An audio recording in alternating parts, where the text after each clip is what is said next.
Hello and greetings to all the dear aspirants. This is Kuldeep Singh. Welcome back to Sociopedia, your own sociology discussion forum. So guys, हम लोग sociology के course के बारे में discuss कर रहे हैं and right now we are covering our paper 1 that is fundamentals of sociology. और इसके अंदर हम लोग बहुत इंपॉर्टेंट एस्पेक्ट की तरफ आए हुए हैं जो कि हम लोग बात कर रहे हैं इंटेलेक्चुअल बेस ऑफ सोशियोलॉजी, जिसमें हम लोग सोशल थिंकर्स या सोशियोलॉजिकल थिंकर्स के बारे में बात कर रहे थे और हमने ऑलरेडी कार्ल मार्क्स जो है वो पढ़ लिए हैं, काफ़ी कुछ इनके बारे में पढ़ा हमने, इनके बहुत अलग अलग थ्योरेटिकल एस्पेक्ट्स को देखा जो भी इन्होंने बातें करी थी एंड इवेंचुअली इनके रेलेवेंस के बारे में भी स्टडी की। सो आई होप आपने वो वीडियो देख ली होगी। आज भी हम एक बहुत इंपॉर्टेंट थिंकर के बारे में यहाँ पे बात करने लगे हैं, the thinker who eventually lead the foundation of functionalism in sociology, और इन्होंने आगे आने वाले बहुत सारी जनरेशन ऑफ सोशियोलॉजिस्ट को इंस्पायर किया। He was the person who brought structural functionalism in the main stream of sociology and he was the person to actually implement a positivistic approach in the sociological paradigm. So आप समझ ही गए होंगे guys, हम लोग बात कर रहे हैं एमिल दुर्खीम के बारे में।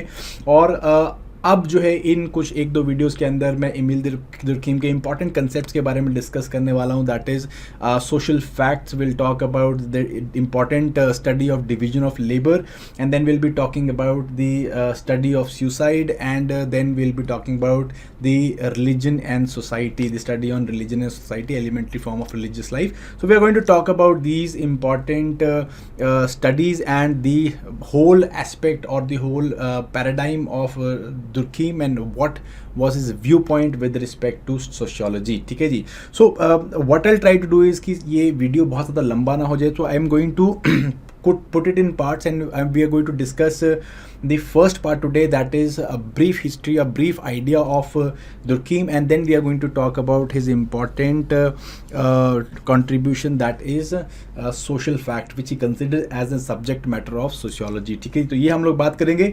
सो स्टार्ट करने से पहले अगर आप लोग ये PDF चाहते हैं और मेरे साथ और अच्छे से जुड़ना चाहते हैं तो आप O2IS Academy की एप्लीकेशन को डाउनलोड कर सकते हैं गाइज. यहाँ पे मैं ये PDFs अपलोड कर रहा हूँ सो दैट आप इसको जो है एक बारी एज अ नोट्स की तरह यूज़ कर सकें और अपना रिवीजन कर सकें. And if you want to get to like talk to me or you want to like get indulge in to the answer writing with me, so आप उसके लिए भी मुझे कॉन्टैक्ट कर सकते हैं आप इन दिए गए नंबर्स पे कॉल करके. Okay, so let us start the topic and let us first understand the life of Emile Durkheim. So Durkheim जो है, he was writing in the middle 19th century and he was born in the France and German border में जो है France में he was born and eventually एक Orthodox Jewish family से belong करते थे and most of his relatives and his father and his great grandfather, all of them were Jewish rabbis. ठीक है जी, प्रीस्ट थे, जूइश प्रीस्ट थे और काफ़ी ज़्यादा जो है रिलीजियस माहौल इनके घर में रहता था. But eventually what happened was Emile distance himself from the religion, और बचपन से ही जो है वो रिलीजन को एक एगनिस्टिक व्यू पॉइंट से देखना चाहते थे और ये सारी उम्र उनके दिमाग में रहा कि उन्हें रिलीजन को जो है एक फंक्शनल व्यू पॉइंट से, एक एगोनिस्टिक व्यू पॉइंट से देखना है, जो कि इन्होंने अपनी study of elementary forms of religious life की स्टडी में इन्होंने करके भी दिखाया. एनीवेज, सो इसके बाद जब ये एकेडमिक सर्कल्स में आए, इन्होंने जो है क्योंकि उस टाइम पे फ्रांस में सोशियोलॉजी का बहुत ज़्यादा चाल चलन नहीं था, so because of that he studied philosophy और इन्होंने जो है फिलोसफी में अपनी डिग्री दी and then eventually he became the उसके बाद लाइक बिकॉज यहाँ पे फ्रांस में बहुत ज़्यादा सोशियोलॉजी का चाल चलन नहीं था, तो he went to the Germany and Germany में इन्होंने जो है काफ़ी सारे रिसर्च पेपर्स निकाले सोशियोलॉजी के ऊपर, because obviously he was more interested in the study of in the basically in concrete study of society. So वहाँ पे काफ़ी ज़्यादा जो है इनके रिसर्च पेपर निकले and eventually because of that जो फ्रेंच गवर्नमेंट है उन्होंने इनको जो है यूनिवर्सिटी ऑफ बोर्डो में लेक्चरर की पोस्ट दे दी. ठीक है जी, उसके बाद से जो इनका करियर है इनमें काफ़ी ज़्यादा जो है इन्होंने काम किया. For instance in 1893 came out with the study called as division of labour in society, इनका डॉक्टरल थीसिस था. ठीक है जी, एंड इसको इन्होंने पब्लिश किया और this was again a very very impactful write-up, impactful publication with respect to the academic circles. ठीक है जी. 95 में he came out with a book called as Rule of Sociological Methods, where he tried to define the sociology as a subject, sociology as a science, and he gave important all those important things which were required for making sociology or studying sociology and its subject matter. ठीक है जी. उसके बाद he found any sociologue. Basically this was the first social science journal in France, and then यहाँ पे इन्होंने अपनी एक famous study suicide publish करी, where he was able to implement his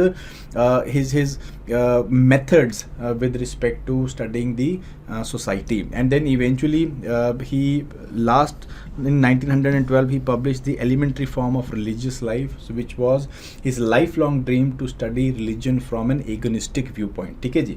And 1959 he died because of the family issues, and because of that the whole career eventually ended. ठीक है जी. But again, overall during his academic career he was able to influence a lot with respect to sociology. He put sociology in the main front, in the mainstream of the French academia, and not only in France, but he was able to influence the sociological academia with respect to Germany, with respect to Europe, and even with respect to America. He was able to, if I have to say, he was the pioneer of functionalism. He was the person who was able to implement positivistic approach. He was able to streamline functionalism, and he was able to understand society with this viewpoint. All right, and इसके कारण जो है he is still considered as a most important classical thinker with respect to sociology.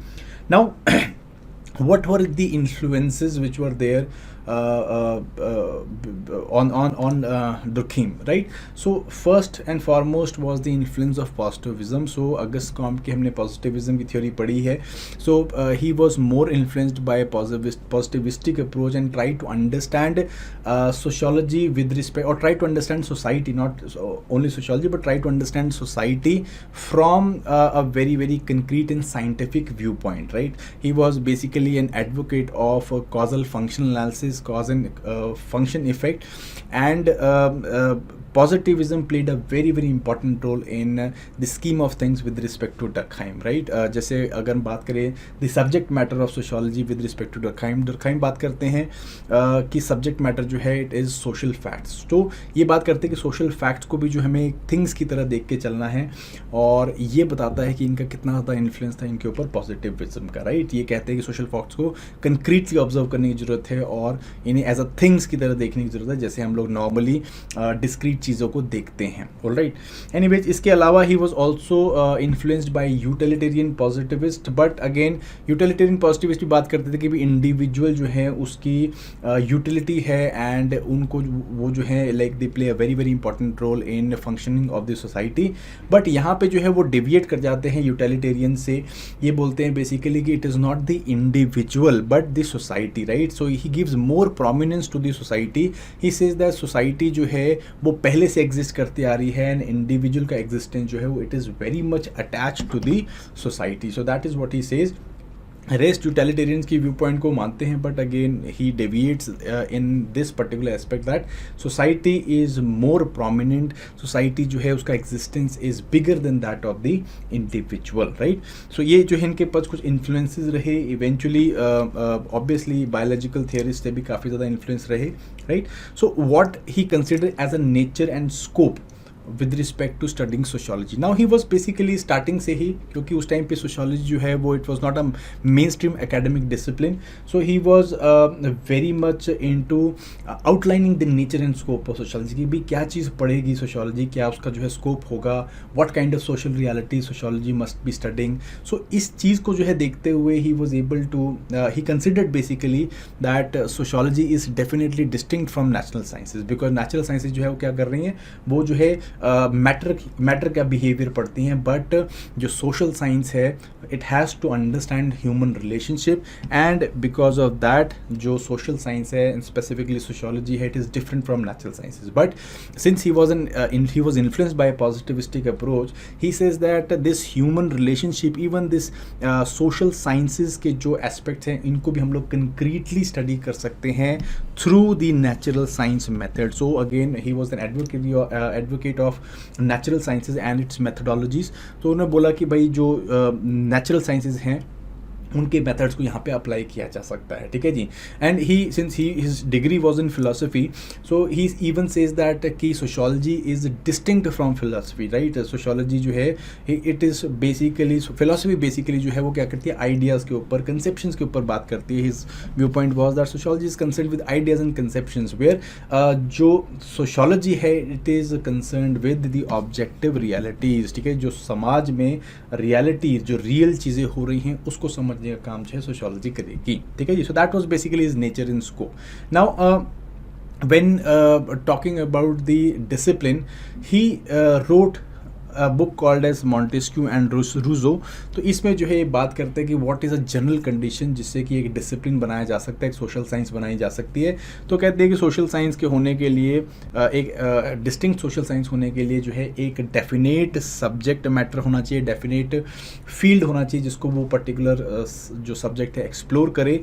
Then कुछ जो है उसके अंदर टाइपोलॉजीज होनी चाहिए, कुछ क्लासिफिकेशन होनी चाहिए जो कि उस पर्टिकुलर सब्जेक्ट के साथ जो है इनहेरेंट हो या उसके लिए डिस्टिंक्ट हो.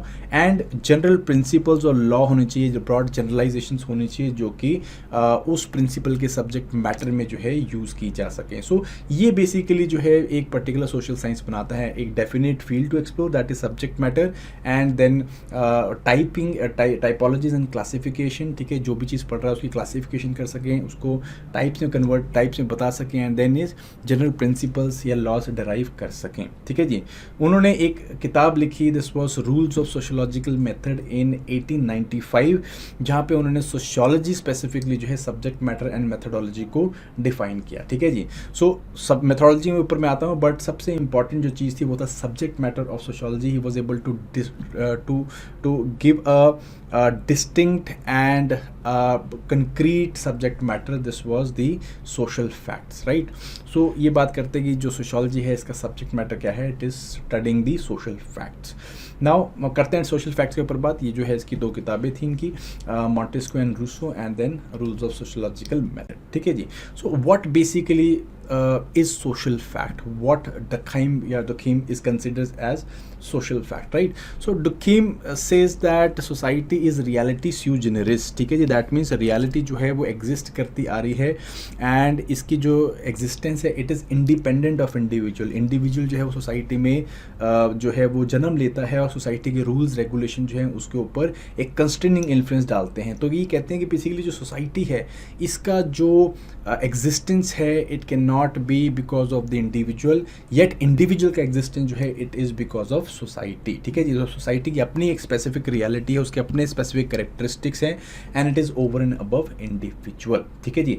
और ये बात करते हैं कि ये सोसाइटी में जो है आपको क्या देखने को मिलते हैं, आपको यहाँ पे सोशल फैक्ट्स देखने को मिलते हैं जिनको पढ़ना जो है एक सोशियोलॉजिस्ट का काम है, ठीक है जी. According to him what is social facts, ये सोशल फैक्ट जो है they are ways of acting, thinking and feeling. These are his words: acting, thinking and feeling which are external to the individual and are endowed with the power of coercion and by reason of which they control him, ठीक है जी. सो ये वो basically तरीके हैं या वो veg हैं एक इंडिविजुअल किसी तरह से बिहेव कैसे करता है, ठीक है जी, जो उसके ऊपर किस तरह का कंट्रोल है, ये सब सोशल फैक्ट्स बनते हैं. फॉर इंस्टेंस आप लेटेस्ट से एक मंदिर में जाते हैं और मंदिर में जाके जो है जाने से पहले आप अपनी चप्पलें उतार देते हैं, ठीक है कि नहीं.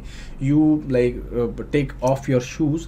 तो ये क्यों किया जाता है, इट इज़ बिकॉज आप एक तरह से एक्ट कर रहे हैं, एक तरह से थिंक करते हैं, बिकॉज आप एक रिलीजियस प्लेस में जा रहे हैं, एक रेफरेंस वाली प्लेस में जा रहे हैं, ठीक है. आपके पास एक सर्टेन तरीके की फीलिंग है, ठीक है जी. अब ये फीलिंग एक्सटर्नल है, इंडिविजुअल, आप जब जन्मे थे तब से आपके अंदर ये फीलिंग नहीं है, बट सोसाइटी ने आपको बताया है कि भाई जब भी आप टेंपल में जाएंगे या फिर किसी रिलीजियस प्लेस में जाएंगे तो आपको जो है एक रेवरेंस की फीलिंग होनी चाहिए, और आपको जो है अपनी रिस्पेक्ट शो करने के लिए वहाँ पे अपने शूज़ या चप्पल जो है उतार के जानी है, ठीक है जी। सो एक it is basically external to the individual and ये जो है इंडिविजुअल को कोर्स करता है, इंडिविजुअल को जो है कंट्रोल करता है। This is a social fact. So basically religion in it self is a social fact for Durkheim, right? So this is what he talks about. Social fact is the ways जहाँ पे the ways of acting, thinking, feeling which is external to the individual, and they are endowed with the power of coercion, and by reason of which they control the individual, ठीक है। So this becomes social fact. All these things are social facts. For instance, the so-called, let us say, we can talk of religion. This is a social fact. Then there are other social facts also. For instance, we can laws, religion laws, and then उसके बाद you can talk of like norms, values, culture. All of these are basically social facts only, right? Anyways, so ये जो है ये भी बताते हैं कि what are the main characteristics of social facts, right. ये 4 ब्रॉड कैरेक्टरिस्टिक्स बताते हैं that social facts are external to the individual, they have a constraining influence on the individual, they are independent of individual will, and they are general in nature. That mean they are generally found in the or generally diffuse in the society, ठीक है जी। तो by external we mean, जैसे मैंने हमने पीछे example लिया, external का मतलब क्या होता है, they are external to the individual, right. ये जो है पहले प्री एग्जिस्ट करते हैं इंडिविजुअल से, लाइक इंडिविजुअल की बर्थ से पहले जो है ये नॉर्म्स एंड वैल्यूज़ बनी हुई हैं, ये रिचुअल्स बने हुए हैं, तो एक्सटर्नल है इंडिविजुअल के। एंड इस एक्सटर्नैलिटी से जो है क्या होता है कि it has a constraining influence on the individual, right. Durkheim बहुत अच्छा एक एग्जांपल लेते हैं, वो बताते हैं कि एक घर में जो दीवारें हैं, राइट, तो दीवारों से क्या होता है कि भाई दीवारें हैं, खिड़की हैं, दरवाज़ा है, तो इससे क्या होता है कि भाई ये जो स्ट्रक्चर जो बना हुआ है, ये स्ट्रक्चर जो है एक्सटर्नल है इंडिविजुअल के, और इंडिविजुअल ने इसे नहीं बनाया, इंडिविजुअल से पहले प्री एग्जिस्ट कर रहा है, ठीक है जी। Similarly it has a constraining influence on the individual, that means अगर इंडिविजुअल को बाहर जाना है तो वो सर्टेन रास्ते से होके ही जो है बाहर जा सकता है, तो एक कंस्ट्रेनिंग इन्फ्लुएंस देखने को मिलता है, ठीक है जी। इंडिविजुअल की जो विल है उससे इंडिपेंडेंट होता है सोशल फैक्ट्स, ठीक है जी। इंडिपेंडेंस का मतलब है कि भाई इंडिविजुअल विल उसे बदल नहीं सकती है, ठीक है जी, और जो इंडिविजुअल है उसको एक पर्टिकुलर सोशल फैक्ट जो चलता आ रहा है सोसाइटी के अंदर उसके हिसाब से ही चलना होता है। And then it is general in nature, general in nature because basically it has a community life, ठीक है जी, और एक कम्युनिटी में डिफ्यूज्ड आपको देखने को मिलता है। जैसे हमने पीछे अभी रिलीजन का एग्जांपल का बात किया हम लोगों ने, ठीक है जी। तो हर रिलीजन के बहुत सारे जो लाइक कम्युनिटी के बहुत सारे मेंबर होंगे, they will be having similar feeling, similar ways of acting, thinking, जो कि क्या करेगा इस सोशल फैक्ट को जनरलाइज या जनरल बना देगा, right. So that means it is diffused within this society and it makes this society or it is makes the community thinks in a similar manner, right. So ये जो है इसके main characteristics हैं social fact के, that means external है, constraints करता है, ठीक है जी, इंडिपेंडेंट है of individual will and general in nature है। सो दुर्खेम जो है सिर्फ सोशल फैक्ट्स के बारे में बताते नहीं, सब्जेक्ट मैटर के बारे में बताते नहीं, he also tells the what is the broad methodology through which हम लोग सोशल फैक्ट स्टडी कर सकते हैं, ठीक है जी। सो ये जो है अगेन अपनी book rules of sociological method में ये 4 रूल्स के बारे में बात करते हैं। First is rule of observation, कि how social fact needs to be observed. Second is rule of classification, how they need to be classified. Third is rule of distinction, what is a normal social fact, what is an abnormal social fact। तो यहाँ पे वो बात करते हैं, and he was the person जिन्होंने anomie को जो है फर्स्ट टाइम इंट्रोड्यूस किया था सोशल स्टडीज़ के अंदर, राइट। तो will talk about that. And then is rule of explanation, that means how you explain them, how you what are the methods of explaining or what are the methods of studying that social reality, that social facts, right। so सबसे पहला जो rule of observation है, it is basically talking about कि how social facts need to be understood। now he specifically says that the social fact needs to be considered as things, as things, जैसे कि हम लोग concrete objective जो या concrete जो है object पकड़ सकते हैं, देख सकते हैं, होल्ड कर सकते हैं, ठीक है जी। इसी तरह से कहते हैं कि सोशल फैक्ट्स को आप थिंग्स की तरह इनको कंसिडर करें, and they must be studied through empirical methods and not they must be study through empirical methods and intuition, ठीक है जी, क्योंकि सोशल फैक्ट जो है they are general, they are diffuse nature, they must be studied empirically and they must be studied through intuition की like this is a social fact and this needs to be studied, ठीक है जी. and इसको जो है भी a researcher cannot modify it just by his will, ठीक है जी, अपनी will के हिसाब से modify नहीं कर सकता. it is there in the society and they must be studied as what they are, ठीक है जी, ये बात करते हैं. now while studying social facts he gives 3 rules that needs to be followed by a researcher in order to be objective, ठीक है जी. objective means that it must not have any value biases, right? first of all is that all preconceptions must be eradicated. for instance, if we are studying a particular norm or a particular let us say aspect of society, let us say we are studying a family, so we must first thing is we must eradicate any preconception with respect to it. then the concepts must be formulated very precisely, and then third and most important thing is that researcher must consider social facts as an aspect which is independent of their individual manifestations, like जो भी उनकी अपनी manifestation है उससे independently उन्हें देख सकें, ठीक है कि नहीं. so that is basically what rule of observation is all about. so here again Durkheim's positivistic bent जो है it is clearly visible. he considered that social facts are things, they are concrete, they only concrete aspects needs to be studied. even abstract aspects को भी, जैसे कि suicide जैसे abstract aspects को भी Durkheim was able to study very concretely and through empirical methods, and he was able to like come out with the broad generalization with respect to suicide also, right? so this is rule of observation. then second is rule of classification. now Durkheim जो है he talks about classificatory type of typology of social facts. बहुत सारे जो है इन्होंने social facts को classify करने की कोशिश करी, जैसे कि he classified division of labor into high and low, solidarity को बात करते हैं, organic solidarity, mechanical solidarity के बारे में बात करते हैं, ठीक है जी, collective पर रिप्रेजेंटेशन के बारे में बात करते हैं, कलेक्टिव कॉन्शियसनेस के बारे में बात करते हैं. तो बहुत सारे इस तरह के टर्मिनोलॉजीज जो हैं इन्होंने सोशियोलॉजी में दी हैं. And he says that a subject matter or a social discipline must have such kind of classifications, right. So he basically says that a task of sociology is to identify the type of social fact. जो भी social facts है उनको टाइपिफाई कर सके, उसे टाइपोलॉजीज में डाल सके, उनको क्लासीफाई कर सके, ठीक है. He himself was able to categorise social fact into 3 broad aspects. first was structural and morphological sociological facts, social facts. जैसे structural social facts are those which are directly visible in the society, which are concretely there, right? for instance demographic social facts, they are there. for instance group of men है ना, या band of army people. so basically that is a social fact which is concrete है ना, which is there, which can be seen and visible in the society directly. second is institutional social facts, those which are not visible, directly visible, but they are widely accepted and they are well established in the society. for instance religion की हमने पीछे बात करी, तो आपको दिखता थोड़ा है कि मतलब it is not directly visible कि this is religion, but we know that it is there, we know how to go about it, what are broad rules and regulations, norms and values जो कि particular religion में देखने को मिलते हैं. so these are institutionalized social facts. institutionalized means that they have a structure, they have particular set of norms and values, and यहाँ पे जो है एक structured pattern देखने को मिलता है.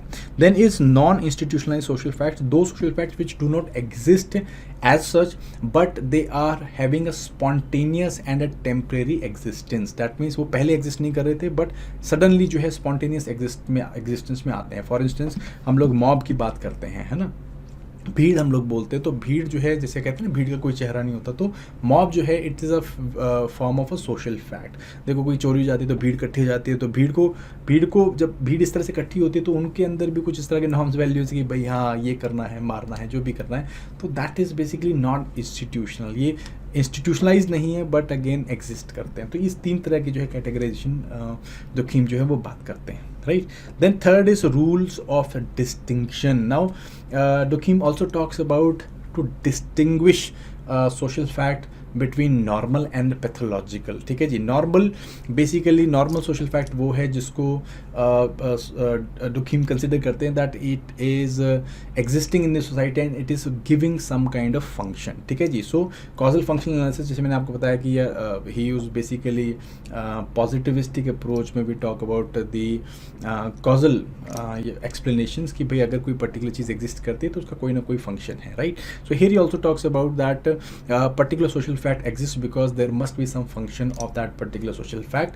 एंड ये जो है ये बोलते हैं कि इसका जो basically it can be normal and it can be pathological. ठीक है जी। Normal when it is providing some positive function to the society and pathological when it is again leading to the breakdown in the society. For instance, he talks of crime, right? He says that again social fact जो है it is general to a given type of society is considered normal when it has utility for that social type, ठीक है, और that societal type। अगर उस society के लिए किसी पर्टिकुलर सोशल फैक्ट का कोई यूटिलिटी है और कोई फंक्शन है तो वो जो है नॉर्मल होता है। ठीक है। जैसे क्राइम है कि ये क्राइम को बोलते हैं कि कुछ परसेंटेज ऑफ क्राइम, कुछ रेट ऑफ क्राइम जो है वो हर सोसाइटी के लिए क्या होता है, फंक्शनल होता है। ठीक है। ही says that crime exist in all the society, her society में एग्जिस्ट करता है एंड कहीं ना कहीं जो है ये क्या है, फंक्शनल भी है। किस तरह से फंक्शनल है, अगेन दो तरीके बताते हैं। ये कहते हैं कि फंक्शनल ऐसे भी है कि जब कोई क्राइम करता है तो बाकी लोग जो हैं वो क्या करते हैं, वो इस क्राइम से डरने के कारण जो है वो सोसाइटी के नॉर्म्स एंड वैल्यूज़ को एक्सेप्ट करते हैं और उनके ऊपर जो है एक तरह से दोबारा रीइंफोर्समेंट मिलती है। और कई बार बताते हैं कि क्राइम जो है वो क्या करते हैं, नए तरीके के रूल्स, नॉर्म्स एंड वैल्यूज़ जो हैं उनको भी लेके आते हैं। जैसे कि ये एग्जांपल देते हैं सोक्रेटिस का, right. He says that Socrates उनने स्टेट के हिसाब से या स्टेट की नज़र से देखा जाए तो क्राइम किया था, but Socrates was able like उस क्राइम से जो है ही वॉज एबल टू और the which was a crime for the state but he was for him it was something of giving new values to the society, right. So crime जो है एक instance, एक rate तक जो है कहते हैं कि समाज में वो नॉर्मल होता है, बट अगेन अगर कुछ रेट से ज़्यादा हो जाए तो सोसाइटी में ब्रेक डाउन हो सकता है and then it becomes pathological, right. Okay, then is rules, next is rule of explanation of social facts. So how he explains social facts, again he uses empirical methods which are very similar to natural sciences as I've already told you, ठीक है जी। तो उनको use करते हैं to understand the or to explain social facts, why they are existing and what is the basic utility of those social facts, right? He talks of causal functional analysis. He says that cause is basically means why this particular function is there and function is what is the utility that particular social fact is giving to that particular society, ठीक है जी। कई बार जो है इसका डुकीम बात करते हैं कि भाई इसका रेसिप्रोकल नेचर हो सकता है कि भाई कॉज है तो फंक्शन है, फंक्शन है तो कॉज है, but again they are very very important understanding the social facts and explaining them, right. Very important method he uses is the comparative analysis और कंपैरेटिव मेथड, जिसको जो है according to which like he tries to understand the social facts and he tries to make he tries to build a broad you can say relationship on how social facts are important for the society, right। ये जो एक specific method use करते हैं that is called as concomitant variations, ठीक है जी। he considers this concomitant variation as a instrument par excellence in sociological research, right। what he says is that concomitant variation को आप इस तरह समझिए कि भाई हम लोग क्या कर रहे हैं, एक पर्टिकुलर सोशल फैक्ट को मल्टीपल सोसाइटीज़ में देखने की कोशिश करते हैं या फिर मल्टीपल एक सोसाइटी के अंदर मल्टीपल टाइम्स में देखने की कोशिश करते हैं और हम लोग पैरेलल्स ड्रॉ करने की कोशिश करते हैं उस फिनोमेना से कि भाई उस फिनोमेना के होने से जो है क्या इफेक्ट प्रोड्यूस हो रहा है और हम लोग जो है इस पैरेलल से पॉसिबल रिलेशनशिप्स बना सकते हैं, ठीक है। फॉर इंस्टेंस अभी हमने पीछे क्राइम के बारे में बात करी थी, so we can always talk of कि भाई how crime is there in different societies, like 2-3 societies में हम क्राइम देख सकते हैं और फिर देखते हैं कि क्राइम से क्या इफेक्ट प्रोड्यूस हो रहा है। सिमिलरली हम ये भी देख सकते हैं कि भाई क्राइम से जो है सोसाइटी में प्रीवियस एक सोसाइटी में पास्ट 30 ईयर्स पहले क्या हो रहा था, अब 30 ईयर्स के बाद क्या हो रहा है। तो ऑल ऑफ दिस कंपैरिजन और कंपैरेटिव एनालिसिस जो है it eventually leads to building broad relationships between social facts and the given social reality. ठीक है जी, that is why he says that concomitant variation is an instrument which is par excellence in sociological research. In matter of fact, Durkheim uses it in the study of suicide, right? So suicide में जो है ये अलग अलग variables लेके जो है अलग अलग टाइम में ये सुसाइड के रेट्स देखते हैं in Europe. For instance he talks of suicide based on the suicide rates in Catholics and then in Protestants. Similarly, suicide rates in married individuals and bachelors. तो इस तरह से जो है बहुत सारे वेरिएशंस के थ्रू सुसाइड को जो है स्टडी करने की कोशिश करते हैं कि why or what are the different rate of suicides in different societies or in different parts of the societies, different sections of the society.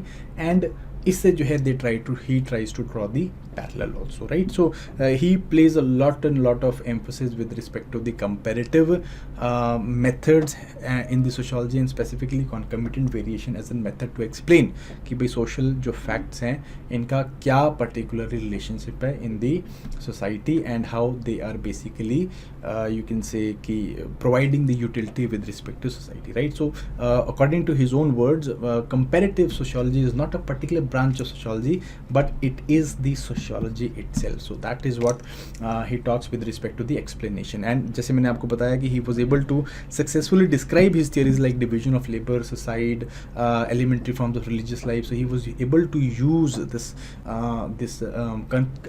comparative analysis, comparative method, and concomitant variation as a method for understanding society, right?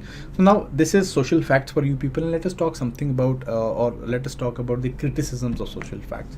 So as in social facts or the theory of social facts as given by Durkheim, यहाँ पे जो है एक important चीज़ जो आप देख पा रहे होंगे, that is his overemphasis on social realism, right? He was overemphasizing the importance of society and again individual जो existence है उसको बहुत अंदर बहुत नीचे कर देते हैं with respect to the society. So इनका जो criticism है it is mostly focusing on कि that he was over emphasizing the society, right? For instance, Gabriel Tart बात करते हैं कि भाई society जो है it can exist. It is very difficult to understand that how society can exist without an individual के बिना कैसे exist कर सकती है. He criticized Durkheim कि that he was neglecting individuals and gave much more emphasis to the society. According to Gabriel, he says that individuals are creative and innovative and in interactions को human interactions को जो है Durkheim की scheme of things में जगह नहीं मिलती है, right? For instance, he gives the reference कि भाई अगर students और professors ही नहीं होंगे कॉलेज में तो कॉलेज में होगा, कॉलेज में कुछ भी तो नहीं रहेगा. फिर ठीक है, आप कैसे बात कर सकते हो कि भाई सोसाइटी जो है या सोशल फैक्ट जो है they are independent of individuals, right? Similarly Harry Bens जो है बात करते हैं कि भाई he basically criticise Durkheim that he was putting more thrust on the constant part of social fact and जो इंडिविजुअल है इंडिविजुअल एक्शंस हैं उसके बारे में बात नहीं करते कि किस तरह से individual actions they are sometimes not under the constraints and under the influence और कंपल्शंस ऑफ सोसाइटी. ठीक है, फॉर इंस्टेंस आप ओवर द बोर्ड जाके किसी गरीब को हेल्प कर देते हैं या कोई फिलैंथ्रोपिक एक्टिविटीज़ करते हैं, so that sometimes is out of that constriction or the constraint that are there in the society. Similarly, Weber बात करते हैं. Weber also talks about Durkheim's overemphasis on social facts and society, and he basically says that social reality must be understood through the meanings जो कि individual देते हैं अपने actions को, and individual actions they are more important than the whole society, right? So वही बात है कि भाई society according to like Durkheim's scheme of things, society जो है it is having an independent reality and it's over and above individual, while most of his criticism is talking about individual and its actions and its basically individual aspect को बात कर रहे हैं. ठीक है, जैसे जॉर्ज हर्बर्ट मीड है, ये इन्होंने Durkheim को क्रिटिसाइज़ किया on the neglect of individual agency. ठीक है, more emphasis over emphasis on the structure, over emphasis on the society and neglect of individual agency. ठीक है जी. सिमिलरली एंथी गिडन्स बात करते हैं कि भाई जो डुखीम ने डाइकोटमी दी है कि स्ट्रक्चर और एजेंसी की, कि स्ट्रक्चर अब सोसाइटी जो है वो अलग है, एजेंसी इंडिविजुअल जो है वो छोटा है और वो एग्जिस्ट नहीं करता सोसाइटी के सामने, ये जो है वो बात करते हैं कि भाई ऐसा नहीं होता है। अगेन इन्होंने जो अपनी स्ट्रक्चरेशन थ्योरी बात करी है कि भाई दोनों जो है इंटीग्रेटेड वे में काम करते हैं और एक रिकर्सिव रिलेशनशिप होता है बिटवीन इंडिविजुअल एंड सोसाइटी। ठीक है जी, तो इस तरह के कुछ जो है यहाँ पे इसके क्रिटिसिज्म है। And if we talk about the relevance, so again relevance की बात करें तो मैं already starting of the lecture में बता ही चुका हूँ कि भाई Durkheim's view point basically provides a new understanding of society, a new understanding of social reality and new ways of understanding the social issues, social aspects, ठीक है, which are there. For instance social problems की अगर हम बात करें, ठीक है जी, एक नई तरीके से देखने को मिलता। For instance he was able to show the particular methodology with respect to social facts in his theories like division of labor, suicide and elementary forms of religious life or understanding the religion। ये इस methodology को use कर पाए and he was able to show it, right, prove it, that was there। So that is again an important relevance of his theory of social facts। Now also that if we try to understand, it basically provides a new way of understanding social problem। ठीक है जी, ये बात करते हैं that social facts can be normal and abnormal state में हो सकते हैं, पैथोलॉजिकल स्टेट में हो सकते हैं। सो पैथोलॉजिकल स्टेट में for instance we can talk of the social problem that are there in our society. Let us say we can talk of the increasing suicide rates within students, within farmers, and we can understand these problems with respect to the broad theoretical paradigm of Durkheim with social facts that are in the normal state and the pathological state, right? और इसके अलावा जैसे crime, smuggling and all these things we can basically understand through that also, right?